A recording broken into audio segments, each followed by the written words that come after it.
Good morning. I offer you grace and peace in the name of our Lord Jesus Christ, along with a warm welcome to worship at Second Presbyterian Church in Indianapolis. Whether you have joined us here in the sanctuary or have gathered with us from coast to coast and beyond on our live stream, we want you to feel the presence of God, the presence of the Spirit here in worship with us today. All are welcome in this place. It is important for us especially to welcome those who are our guests in worship today, especially if it's your first time in worship. We want to extend a warm greeting and our hospitality to you. You'll find welcome cards in your pew racks in front of you. Those all have a QR code on them. And we would invite you to either fill out the card itself or simply scan the QR code and share some information so that we can welcome you more fully. We also hope that you will be our guests at a time of fellowship and refreshment in McFarland Hall, which is just behind me down either hallway on this or that side for a time of refreshment and to get to know one another better. Well, it is surely fall in Indianapolis, and that means that we have launched our program year in the life of the congregation. This year focused on a vision of speaking the truth in love. We want you to be involved in the life of our church, and we encourage you to keep up to date with Second through our 2 weekly congregational emails on Mondays and Thursdays, through our various social media accounts, and at secondchurch.org/events.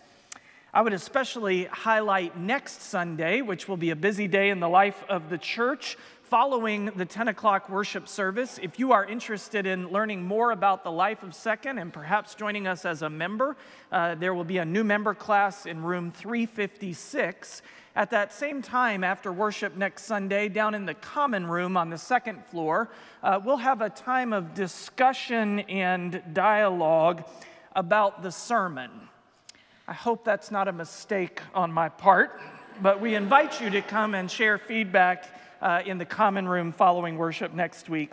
And finally, next Sunday evening at 6 o'clock over in Milner Chapel, we will launch a 6-week series of Sunday evening services in the chapel at 6 o'clock through November the 6th.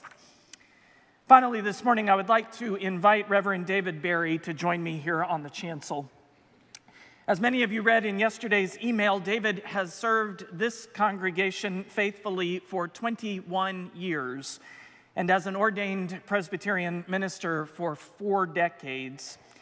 He has shared with us his decision to retire this November, and while we certainly understand and even affirm his choice, that doesn't mean we have to like it. David, your impact on Second Presbyterian Church and indeed on the world beyond this place has been profound and powerful. In your humble, faithful and cheerful way, you have served the gospel's purpose with joy and with such grace.